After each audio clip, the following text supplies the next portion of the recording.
¿Ya? Ya. Ahora sí. Bueno, buenas noches amigos, espero que hayan tenido un buen día. En la clase del día de hoy la vamos a... em, va a ser más breve que la anterior y tiene relación con la prohibición contra maldecir el nombre de Dios o lo que conocemos como blasfemia. En sí, em, en sí, lo primero que vamos a abordar es de manera general las fuentes que aparecen en la Torá escrita, en la literatura rabínica, lo que establece la halajá o ley rabínica para desde un punto de vista no ágil, y también vamos a ver algunos ejemplos de legislaciones internacionales relacionadas con la blasfemia para plantear finalmente un tema de discusión relacionado con la realidad nacional. ¿Ya? Entonces voy a comenzar a compartir voy a comenzar a compartir pantalla. Ustedes me avisan si se ve o no, todavía no es así. A ver, ¿ve? Todavía no.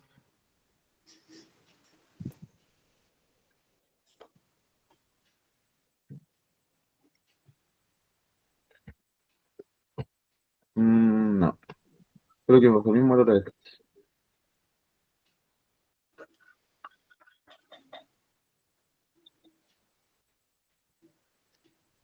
A ver, me equivoqué de icono.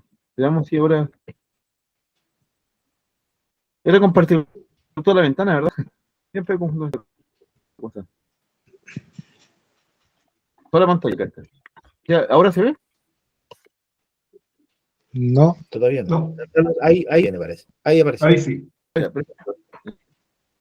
Entonces, ahora vamos a comenzar a hablar sobre el tema que nos convoca. Primero que todo, esta clase, como les comentaba, sobre la relación con la blasfemia, o más bien contra maldecir el nombre del Eterno. En la imagen, acá aparecen dos imágenes. Una es de una persona cuya cara está distorsionada por su habla, y por otro lado, a la derecha, una imagen inspirada en un relato bíblico, en donde vemos que hay una pelea entre un israelita, hijo de una mujer, de una mujer israelita y de un egipcio, contra el israelita, y ese israelita, eh, este muchacho que hijo de la israelita, maldice, eh, maldice al israelita con el que pelea, utilizando el nombre del Eterno. Entonces, a partir de ahí, se comienzan a instalar algunas leyes relacionadas con la blasfemia, que son varias tanto para judíos como para no.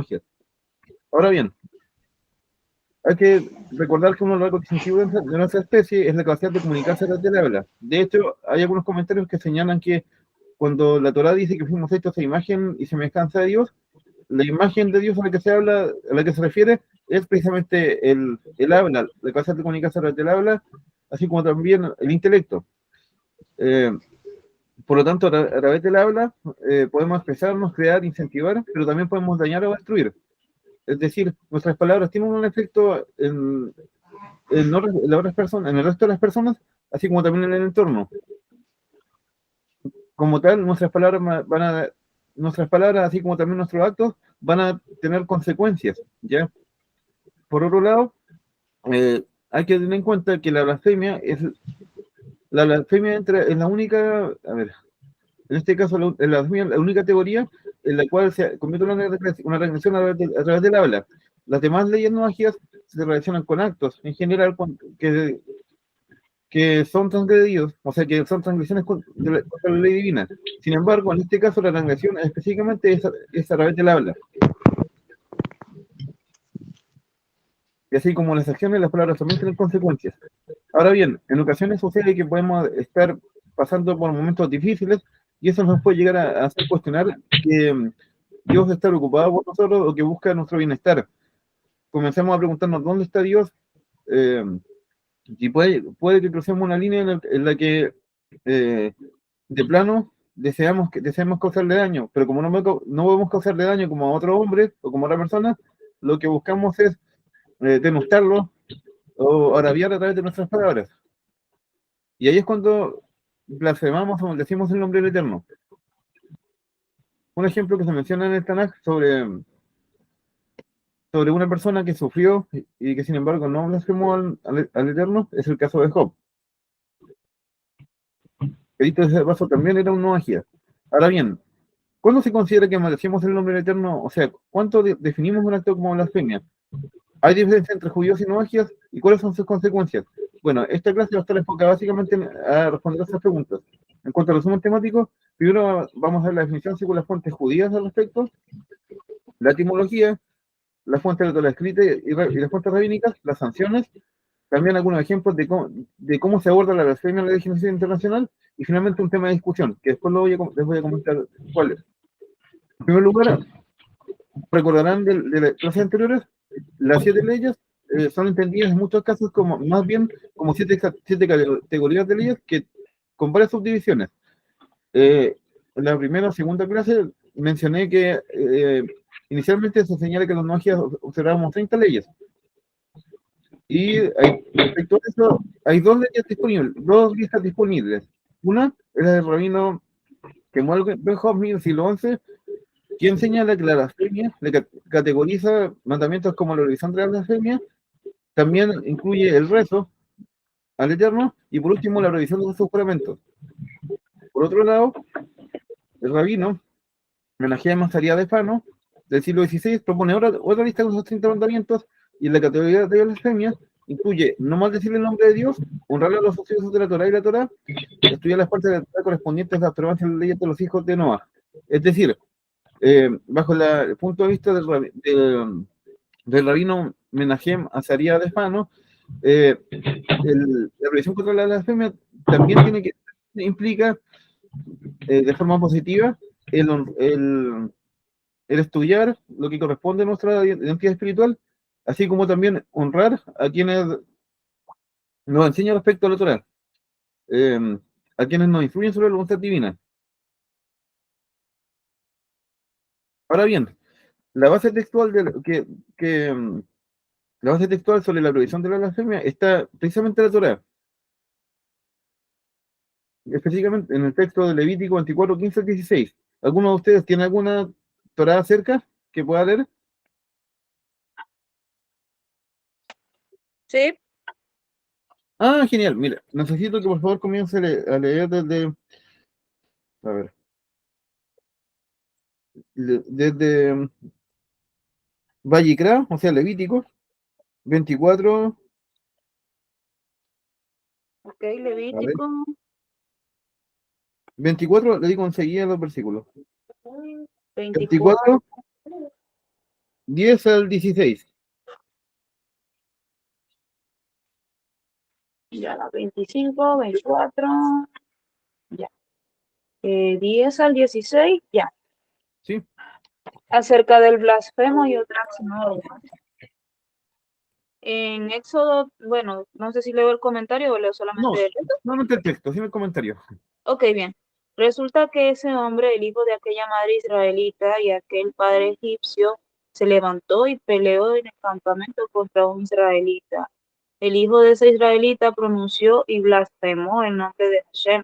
Entonces lo llevaron ante Moshe. El nombre de su madre era Shelomit, la hija de Dibri, de la tribu de Dan. Lo dejaron en custodia hasta que Hashem les comunicara la pena. Entonces Hashem le habló a Moshe diciendo: saca al blasfemo del campamento, que todos los que lo oyeron, o sea, testigos, pongan la mano sobre su cabeza, y que toda la comunidad lo apedreen hasta la muerte. Hasta el 16, ¿cierto? Sí, Ok, y a los israelitas diles que transmitan lo siguiente: todo hombre que maldijese a su Elohim cargará su transgresión, su pena, caret, muerte prematura, y sus hijos fallecen antes que él. Que el que pronuncia el nombre de Hashem blasfemándolo será sentenciado a muerte, que lo apedree hasta la muerte. Toda la comunidad, tanto si es prosélito como nativo, o incluso no judío, si pronuncia el nombre de Hashem blasfemándolo, deberá ser sentenciado a muerte. bueno, gracias, Yargelis. Como ven, ahí se trata lo que les comentaba sobre el episodio donde hay una pelea entre el hijo de Shlomit, que era de la tribu, ella era de la tribu de Dan, y otro israelita donde él maldice al Eterno. Y en los versículos 15 y 16 dice: cualquier hombre que maldiga a Dios y harás iniquidad, y uno que no quiere el nombre de Dios será sometido a la muerte. No quiere lo que se traduce como blasfemia generalmente. La primera palabra que aparece acá, en hebreo, es yekaleil, y eso se refiere a maldecir como tal. La segunda palabra generalmente es traducida como blasfemia. Sin embargo, su sentido en el español, o sea, su sentido en el hebreo, no necesariamente es transmitido a través de esa palabra. Entonces, para entender a qué se refiere el término no que de hecho es importante porque no solamente aparece en la Torá escrita, sino que después se utiliza en el Talmud y otras fuentes rabínicas para explicar a qué se refiere este término y cómo se aplica al noagia en este caso. La palabra no que deriva de una raíz hebrea formada por tres letras que ahí aparecen, cuyo significado es perforar, horadar o vaciar, traspasar. ¿Ya? Sin embargo, sin embargo, en el contexto del texto de la Torá, claramente no se refiere a perforar literalmente. Ante esto, las fuentes rabínicas comienzan a tratar de explicarnos a qué se refiere esta palabra que utiliza el texto de la Torá que leímos recientemente, que aparece en Levítico 24:16. Y la explicación es, la Mishnah, por ejemplo, señala que se refiere a maldecir al Eterno usando solo el nombre, es decir, usando el nombre sagrado de 4 letras que conocemos como tetragramatón, y que es inefable e impronunciable. Por otro lado, el Talmud dice, en cambio, que esto no que se refiere a maldecir al Eterno, incluyendo todos los nombres divinos, o no solamente el tetragramatón, sino que cualquiera de los nombres divinos que uno utilice para referirse a él.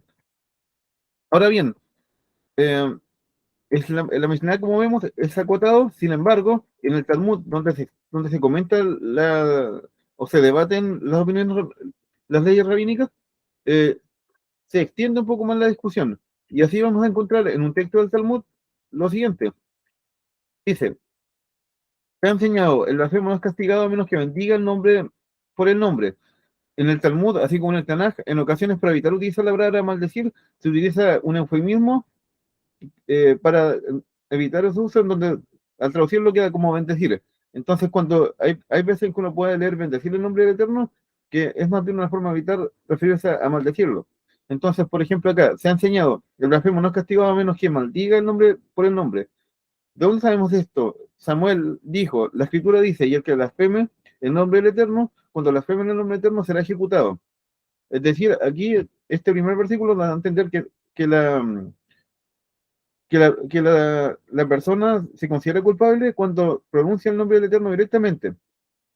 Ahora bien, después se comienza a explicar que tal vez el término significa perforar, porque como les comentaba, este término que se conoce como blasfemia, etimológicamente hablando, está conectado con una raíz que significa en sí perforar. Ahora, luego del Talmud se lo sigue con la discusión al respecto y dice que los rabinos enseñaron que cualquier hombre que maldiga a su Dios cargará con su pecado. A ver, sí, ¿qué se enseña con la expresión cualquier hombre? La incursión de los gentiles, a quienes la blasfemia está prohibida, al igual que a los israelitas, y son ejecutados por decapitación. Pues toda pena de muerte letal para los hijos de Noah es únicamente por decapitación. Eh, Ahora bien, si seguimos leyendo lo que dice el Talmud al respecto, dice que cualquier hombre que maldiga a su Dios llevará su pecado. Y se dan fuentes de la Torá escrita que nos enseñan que un hombre va a ser culpable de maldecir el nombre del Eterno independientemente de que no sea tetragramatón. Ahora bien, eh, hay un versículo que dice que cualquier hombre que maldiga a Dios va a llevar sobre sí su pecado. Que maldiga a su Dios va a llevar sobre sí su pecado. En este caso, los rabinos muchas veces interpretaron que el hecho de que se refiere a su Dios se refiere a que aquella persona que maldiga el nombre eh, de la deidad, el nombre de la deidad, pensando en el Eterno, sin importar que no sea el tetragramatón. Por ejemplo, si maldecimos a Alá y consideramos que Alá es el Eterno, estamos transgrediendo esta prohibición. Si decimos, por ejemplo, Elohim, en vez de referirnos al tetragramatón, también se transgrede. Pero también se considera que uno comete blasfemia o maldice el nombre del Eterno, si, por ejemplo, también lo hace maldiciendo a través de sus atributos. Si uno, por ejemplo, maldice al misericordioso, también comete una transgresión en este sentido. En el Talmud, por un lado, hay una opinión que dice que la persona que hace esto, es decir, que maldice al Eterno con cualquiera de sus nombres, es culpable y por tanto debería ser condenado a muerte. Sin embargo, hay otra opinión que dice que aquellos que, mm, que si maldice al Eterno con un nombre distinto al nombre inefable de 4 letras, entonces esa persona no es, o sea, es culpable, pero no para ser sancionada a muerte. Eso nos lleva o sea, eso nos deja una duda. ¿Qué consecuencias trae entonces que una persona blasfeme o maldiga el nombre del Eterno? Bueno, la conclusión anágica, es decir, la decisión legal en este sentido, fue dada posteriormente en la Mishneh Torah, que es una obra maimónica donde se compila tanto la ley judía así como aspectos de la ley noagia. Y la conclusión de Maimónides es que un noagia que blasfeme el nombre es culpable sin importar si fue Matón o cualquier otro nombre divino en cualquier idioma, a diferencia del israelita. Es decir, mientras que el judío es sentenciado, o sea, mientras que el noagia es sentenciado a muerte por blasfemar contra el Eterno, utilizando cualquiera de sus nombres, en el caso israelita esto no es así. Solamente se considera como culpable de pena capital si utiliza el nombre, el tetragrammatón o un nombre divino probablemente tal. Sin embargo, otro detalle importante es que debe haber una clara intención de maldecir al Eterno. ¿A qué me refiero con eso? Si una persona, por ejemplo, maldice una deidad y esa deidad es una deidad distinta al Eterno, ahí no se considera que está maldiciéndolo o transgrediendo este mandamiento. Sin embargo, como les comentaba, si la persona eh, maldice a Dios utilizando otro nombre popular, entonces sí se considera como culpable. Y esto lo señalo porque en la antigüedad las personas que no eran judías a veces utilizaban términos propios en su idioma para referirse a Dios. Entonces, bajo esa premisa, si una persona, por ejemplo, de origen griego, utiliza una expresión que se utiliza para Hashem y lo utiliza pensando en él como maldecirlo, entonces esa persona se considera como culpable desde un punto de vista rabínico y de las leyes noajias. Entonces, como les comentaba, además de pronunciar un nombre del Eterno, también debe haber una clara intención de denostar o faltar el respeto al Eterno. Por otro lado, algo importante es que para que una persona sea considerada como culpable, además debe haber un testigo de este acto. Y ese testigo, en teoría, en una corte no ágil observante, debería declarar y a partir del extenso testimonio de ver si es culpable o no. Finalmente, la sanción que se da en este caso, bajo las leyes no ágiles, es que a esa persona le corresponde la pena de muerte. La pena de muerte por decapitación. ¿Me escuchan? ¿Me escuchan? Sí, Sí, es que sí. de repente no puedo ver mi pantalla, no sé si ustedes la ven. ¿Se ve?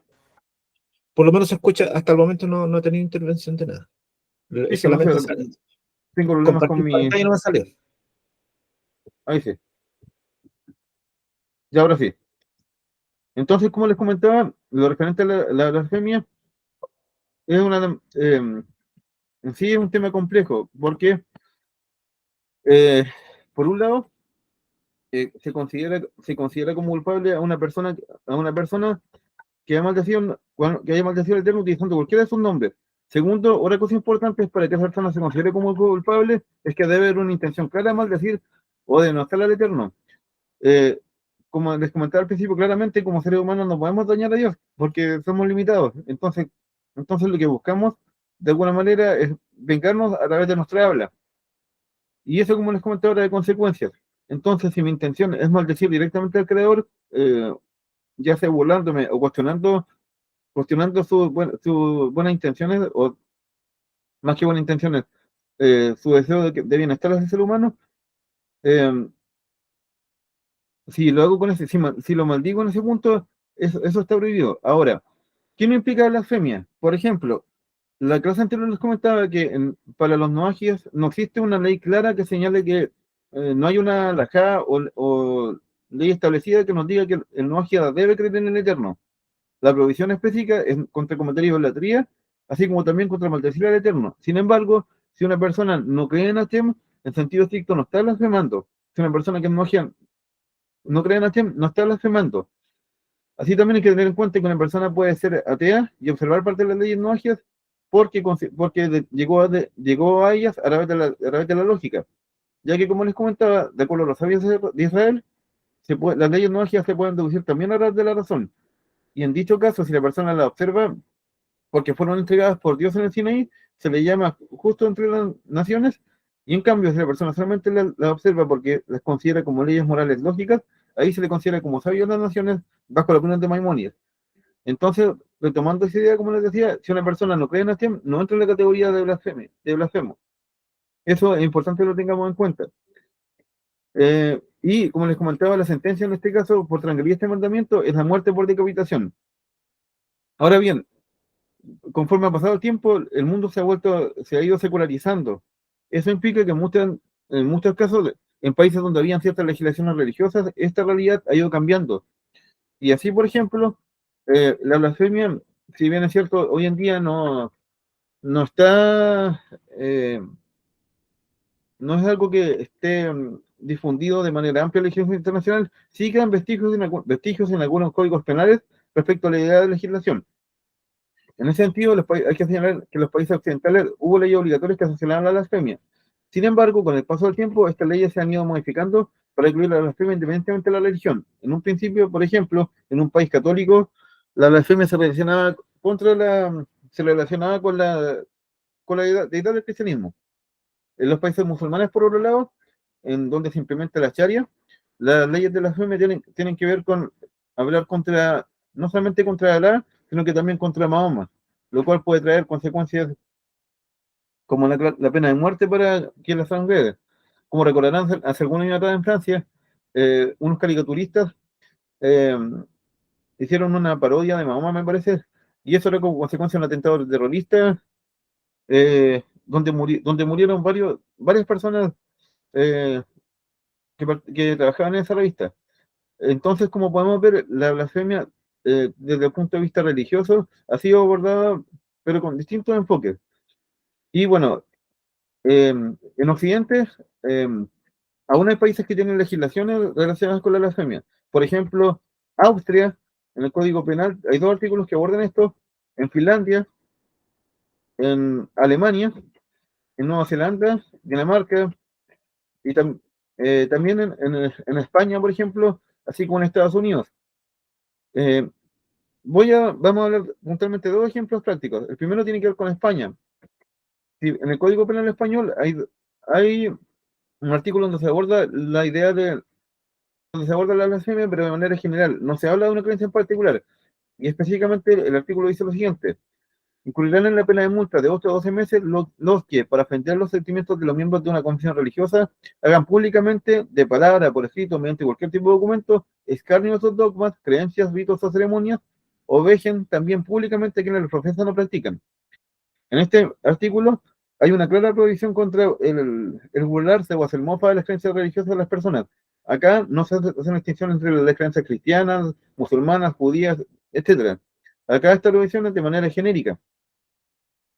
Es decir, se prohíbe blasfemar en el sentido de hacer mofa de las creencias de otros.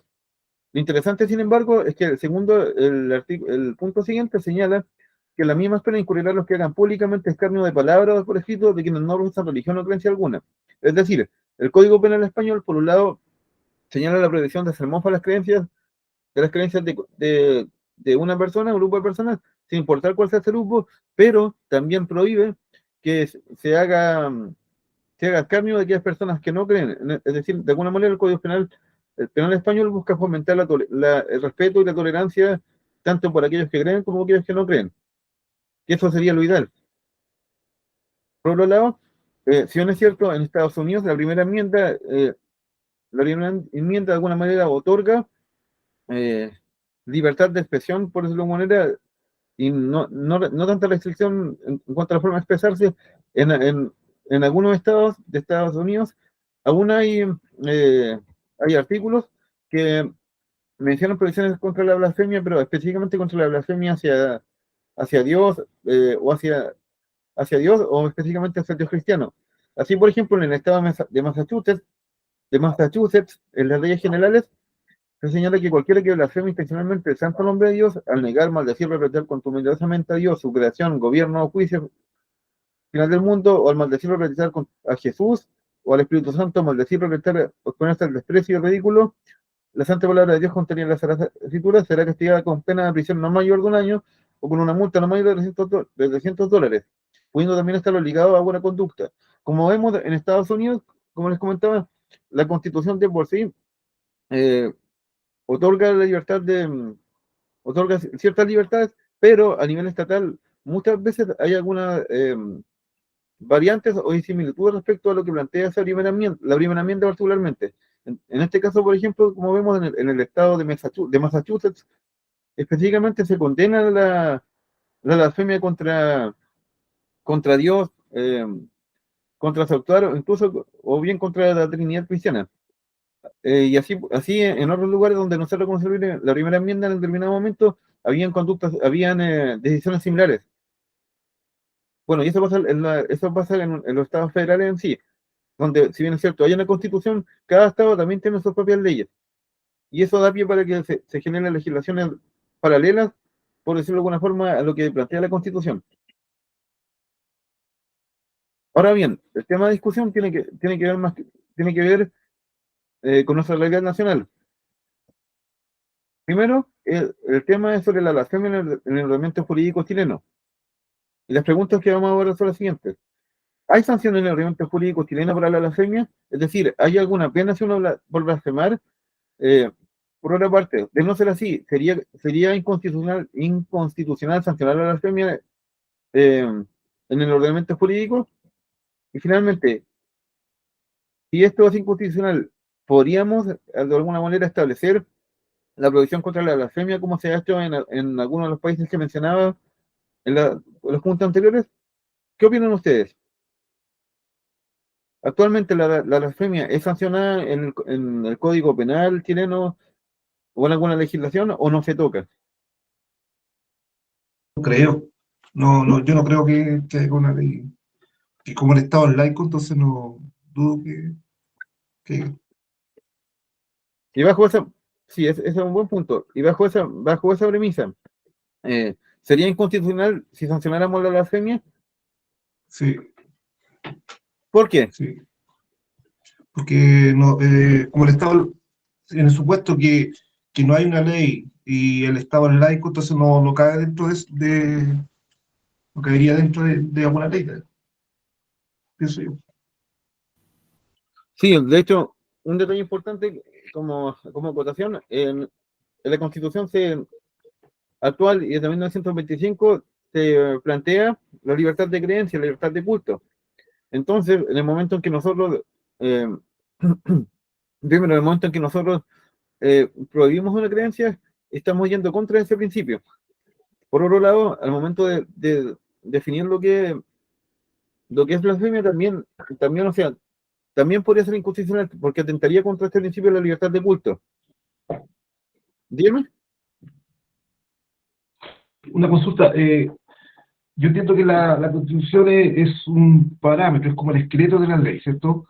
Sí, Al ser así, hay algo que deje el pie como para que haya una... Eh, entonces, si no se escucha muy bien. se te corta, Eduardo, a ver, espérate un segundo, porque como que vuelve el internet después, ahí estás pegado. A ver, todavía sigues pegado. Da un segundo, todavía no vuelve. A ver, habla ahora. No, todavía estás pegado.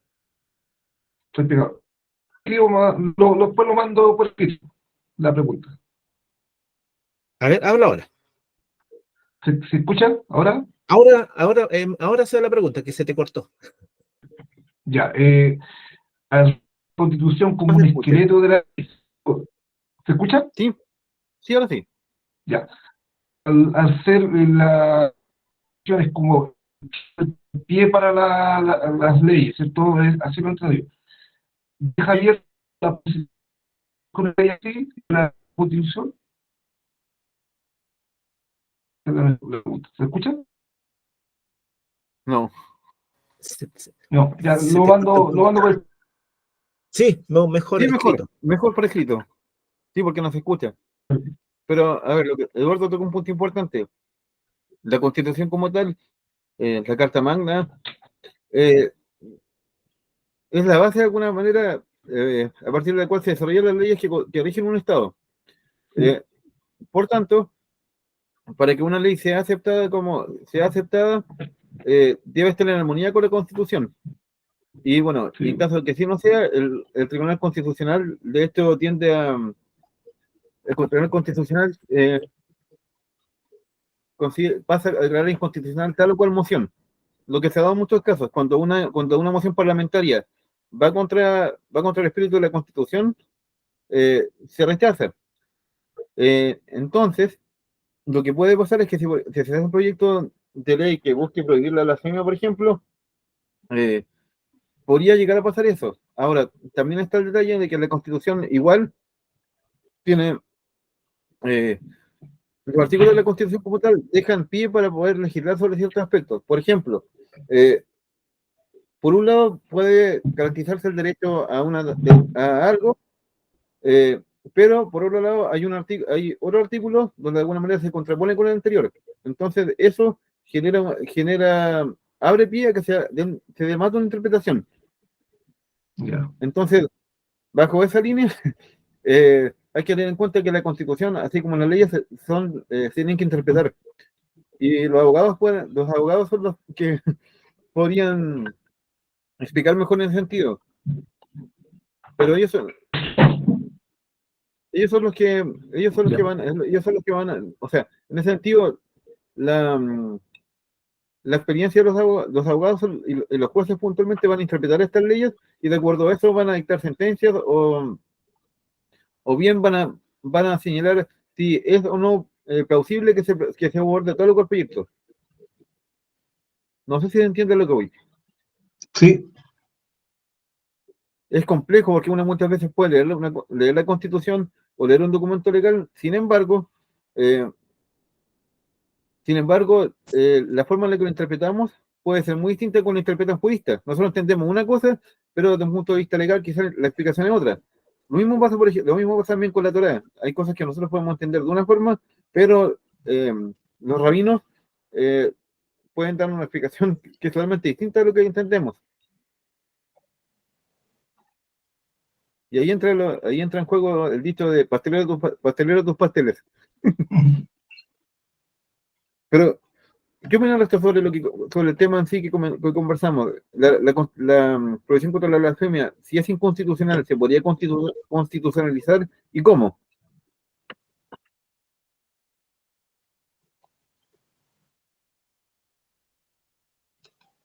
¿Sería posible que hiciéramos de la prohibición contra la blasfemia algo constitucional? no creo. Yo no creo que no. No. Ujú. Pero si Pero- jugáramos a un juego, si se pudiera, en ese sentido lo manejas tú, Fabián. ¿Cómo? Un ejemplo, si se pudiera, tú lo quieres ver como si fuera, hablemos de fantasía, ¿no? Si se pudiera, en ese sentido tú lo planteas. O sea, mira, actualmente, como hablábamos, prohibir la prohibición el establecer una prohibición legal contra la blasfemia sería inconstitucional. Sin embargo, habría una forma en que esa prohibición inconstitucional se constitucionalizara. ¿Cómo podríamos hacer que una prohibición de ese tipo se hiciera constitucional? Ese es mi punto. Diga. Sí, yo creo que todo podría llegar a estar en la Constitución cuando hay una aceptación de la mayoría de los habitantes de un país. No porque una autoridad pueda tener una creencia o algo así y pueda tratar de colocar algo en la Constitución si la mayoría casi absoluta, digamos, de un país no está de acuerdo con eso, es imposible que sea algo constitucional. En cambio, si nos convertimos, por ejemplo, ya un 80% de no ágidas declarados, podría constitucionalizarse perfectamente, creo yo. Yo creo que en todo caso, para que pudiera hablar de manera constitucional respecto al tema, tal vez sería, o sea, para plantear el debate tendría que también plantearse las posibles consecuencias de, o sea, que son establecer las consecuencias de lo que acarrea esta falta, pues. Entonces, tal vez si, no sé, creo tal vez si hubiera un debate bien estructurado en cuanto a cuál sería de la consecuencia factible, o sea, que se ve que es real para el ciudadano, tal vez ahí sí podría decirse, bueno, sí, vamos a ponerlo en la Constitución, artículo tal, que incluyeron tal y cual. Pero no sé, igual no domino mucho esos temas. Ujú. Pero ojo, sí, es quiero que, aclarar algo, que constitucionalizar no se refiere a incluir en la Constitución necesariamente, sino que se refiere en ese contexto a hacer que una ley relacionada con ese tema no vaya contra la Constitución, sino que sea válida de acuerdo con la Constitución. ¿Me entienden? No necesariamente que obedezca la Constitución. sí, pero lo mismo que decía yo, por ejemplo, tuvimos hace poco, el año pasado, y recién tuvimos un ejemplo de que había muchas cosas que querían que pasaran a ser constitucionales, pero todas esas cosas las pidió una minoría y falló, po. Y en cambio, si hubiese sido una mayoría, por ejemplo, 15 naciones, si la mayoría hubiese estado de acuerdo en 15 naciones, a esta altura ya sería todo eso constitucional. ¿Entiendes? Entonces, eso yo que son las mayorías las que eligen o aprueban algo, porque ningún político, digamos, persona que tenga un cargo de Estado puede, en base a su creencia personal, tratar de decretar algo o poner una ley, sino que es la mayoría la que tiene que estar de acuerdo, la mayoría del país que tiene que estar de acuerdo en eso. Se ha visto en Bueno, en las sí, votaciones. depende, pero sin embargo tiene las repúblicas islámicas que establecen todo respecto a ese Pero tipo de eso no son cosas. democracia, Exacto. O Yarikeli, no sea, son está claro, democracia. pero o sea, me refiero de pronto, no sé, lo que son más bien la figura esta de los Emiratos, donde gobiernan familias, que son los emires y bla, bla, bla. O sea, claro, pero ya es tiene como unas familias que ya están aglutinadas en unas creencias, entonces es más fácil de pronto ahí legislar dependiendo de la creencia. Pero Pero como estamos en Occidente, no y ya estamos más necesariamente, libres, o Yarikeli, sea, no claro, no, necesariamente tenemos que irlo allá, porque claro, pero es el que, mismo o sea, Venezuela, lo estoy planteando no como se puede, no se puede hacer eso. O sea, en Venezuela no, no se no, no, respeta no se respeta tiene, digamos, la decisión del pueblo, sino que tú sabes. no, pero es que no me refiero a eso, o sea, lo estoy planteando como un ejemplo, lo estoy planteando en plan, claro, como estabas diciendo, tal vez si fuéramos un 80% tal, tal vez pasaría algo así, o sea, estoy planteando como la comparación, ellos con su cuestión allá, pero uno de pronto con sus 7 leyes, uno planteando el debate como debe de ser. Pero claro, es difícil en nuestro caso porque vivimos en una sociedad bastante más abierta, universalizada y conocemos nuestras sociedades como son, hay mucho más, digamos, mucha más apertura para ciertas otras cosas. Entonces, plantear el debate así en tanto lo que estamos aprendiendo es complicado, no sé. O sea, de pronto uno lo ve complicado, tal vez en el futuro no sea así, por la ayuda del Eterno, pero o sea, igual y pensar en esto es todo un asunto. Eso, Eduardo. Sí, pienso que para que una ley de blasfemia fuera constitucional, tendría que el país no tendría que haber libertad de cultos de partida. O sea, que la Constitución no promulgara una libertad de culto. Y si hubiera libertad de culto y quisieran hacer una ley de blasfemia, tendrían que ser para todas las religiones independientes a sus dioses. Ya, por ejemplo, para los musulmanes, Mahoma o Alá, para los cristianos Jesús, para los Dios. Eso es lo que pienso que tendría que ser. ¿Te escucho? Y miren, respecto a lo Como que en comentan, España. sí, de hecho, sí iba a comentar, una alternativa sería hacerlo como está en el Código Penal Español, que por un lado ¿Ya?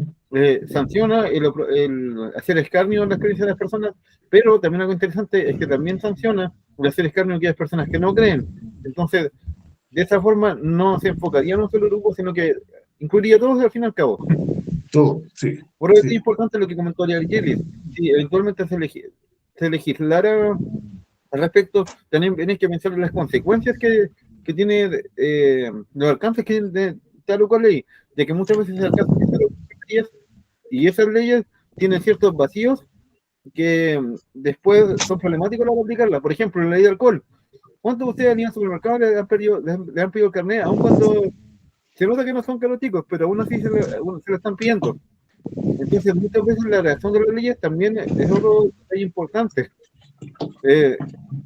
Lo que es súper importante tenerlo en consideración. ¿Eduardo? Pienso que no es tan descabellada una ley así, porque para que fuera una ley así, tendría que ser una ley de antidiscriminación y antidenostación de las religiones, independiente de cuál sea. Entonces así entra todo. Y respeta al país laico, ya, o sea, tanto los que son como los que no son.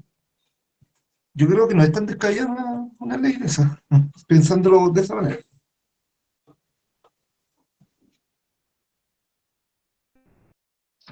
Sí, eso sí. ¿Sí? Porque sería una ley antidiscriminación en el fondo, porque si yo blasfemo a otra religión, la estoy discriminando. Sí, entonces, sí, de hecho se lo podría incluir como parte de la ley antidiscriminación. Sí, sí, Pero el yo detalle creo que está en es factible. Es factible. Ujú. El detalle es que, si se fijan, en lo teórico es fácil estudiar este tipo de leyes, pero en lo práctico siempre uno encuentra Sí, detalles que hacen que no sean fáciles de aplicar. Entonces, de las leyes no magias, eh, hay dos leyes que son la prohibición contra la idolatría y la prohibición contra la blasfemia, que tienen una aplicación más bien espiritual. Sin embargo, la aplicación en práctica es un poco compleja la realidad actual, porque las sociedades evolucionan y, como comentaba, las condiciones actuales no son las mismas, por ejemplo, del siglo XVII y XVIII, donde había más creyentes, por ejemplo. Ahora sí, no, el mundo se está secularizando y eso genera una diferencia. La mentalidad de las personas, por ejemplo, hace 2000 años no es la misma que la mentalidad actual en distintos temas. sí. Eh, entonces, por lo mismo, también hay que considerar el contexto sociocultural en el que uno está inmerso para ver qué tan factible es aplicar o no no magia. Y recordar, en última instancia, que todas las cortes no judías son no magias. El detalle está en que algunas se apegan más o menos a las leyes. Y por tanto, no es que tengan que haber cortes aparte para que aplique la ley no magia. En teoría, cualquier corte no judía debería aplicar la ley no magia, pero vemos que es complicado aplicar aspectos como la referente a la blasfemia y la idolatría. Mm. Y bueno, entonces el objetivo de este curso de esto es aterrizar un poco la aplicabilidad de las leyes magias a nuestro contexto. Y bueno, la próxima clase, sin embargo, las próximas leyes las leyes que siguen son ya aplicables desde un punto de vista práctico. Por ejemplo, la prohibición contra el robo, contra la inmunidad sexual, la prohibición de comer carne animal con vida, que tiene también que ver con el maltrato animal, el establecer cortes de justicia. Esas leyes tienen una aplicación ya más práctica. Y eso va a ser lo que vamos a ver en las clases que siguen. Algunas de esas clases las voy a hacer yo y otras las va a hacer Eduardo. Y también en algunos casos vamos a trabajar en conjunto para realizarlas. ¿Tienen alguna duda? La otra clase la va a hacer Juan Carmona, ¿no, Eduardo? Perdón, Juan, perdón, me equivoqué. Juan Carmona, sí. Gracias por la acotación. Sí, la acotación es para ver que yo estaba atento nomás para... Ah, muy bien. Muy bien, muy bien. Sí, me refería a Juan Carmona, pero gracias por acotar. Entonces, como les decía, las leyes que siguen, las 5 relacionadas con la violación contra el asesinato, robo, cometer inmunidad sexual, comer carne animal con sangre, y finalmente el establecimiento de corte de justicia, las vamos a veré las clases que siguen y por tanto van a ser más prácticas. Y la contraparte de la legislación nacional, esa es la que va a hacer Juan Carmona. Bueno, les agradezco mucho por su atención. Como vieron, esta clase fue mucho más corta que las horas que hemos tenido. Ya las que siguen van a ser un poco más largas, pero espero que tengan una buena noche y agradezco por su atención. Ya, Cualquier duda que gracias. tengan, pueden escribirme por WhatsApp o preguntar por acá. Dale, dale, Cuídense mucho. dale. Gracias, Fabián, por la clase. A ustedes, que estén muy bien. Chao a todos. Chao, chao. Chao. Gracias a todos. Chao, chao. Nos vemos. Buenas noches. Nos vemos.